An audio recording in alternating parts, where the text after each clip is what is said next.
नाशिक जिल्ह्यामध्ये सध्या पावसाची संततधार कायम आहे। 12 धरणांमधून विसर्ग केला जातोय। गोदावरीला पूर आलाय। नदीकाठच्या गावांना सतर्कतेचं आवाहन सुद्धा करण्यात आलंय।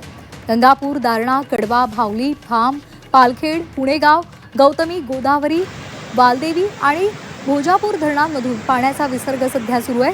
गंगापूर धरणातून होणारा विसर्ग केल्यामुळे सध्या गोदावरीची पाणी पातळी काही प्रमाणात कमी झाली आहे। नाशिक जिल्ह्याला आजही पावसाचा ऑरेंज अलर्ट देण्यात आला आहे।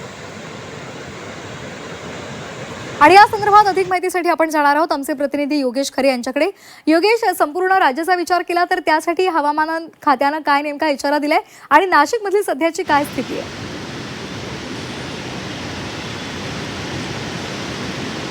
नाशिकमध्ये आपण बघितलं तर गेल्या 48 तासापासून सातत्यानं पाऊस पडतो आहे आणि त्यामुळे धरणांमध्ये येणारी जी पाण्याची आवक आहे तीही सुरू आहे। परिणामी रामकुंडावर असलेला गोदावरीचा पूर अद्यापही आपल्याला पाहायला मिळतो आहे।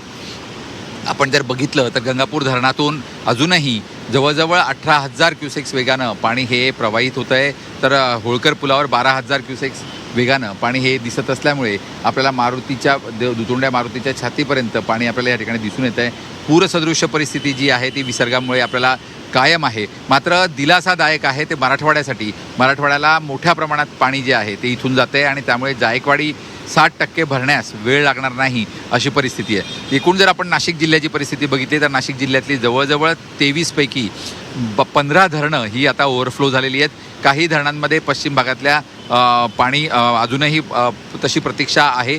धरणं भरणं अपेक्षित आहे। वाघाड असेल किंवा त्याचबरोबर दुसरी बाकीची जी काही धरणं असतील ती अजून भरलेली नाहीत। मात्र नाशिक शहराचा पिण्याचा प्रश्न जो आहे तो पूर्णपणे सुटला आहे। गंगापूर धरण, दारणा धरण यामध्ये पाण्याचं आवक ही सातत्यानं सुरू आहे आणि त्यामुळे एकूणच पूरसदृश्य परिस्थिती नाशिकमध्ये सध्या तरी कायम आहे असं दिसून येत आहे। येणारे 4 दिवसही हवामान विभागानं असाच पाऊस राहणार राज्यभरात असं सांगितल्यामुळे एकूणच जो प्रश्न अल निनोचा होता किंवा जो दुष्काळी परिस्थिती निर्माण होणार यावर्षी असं म्हटलं होतं तो प्रश्न निकाली निघालाय असं म्हणायला हरकत नाही।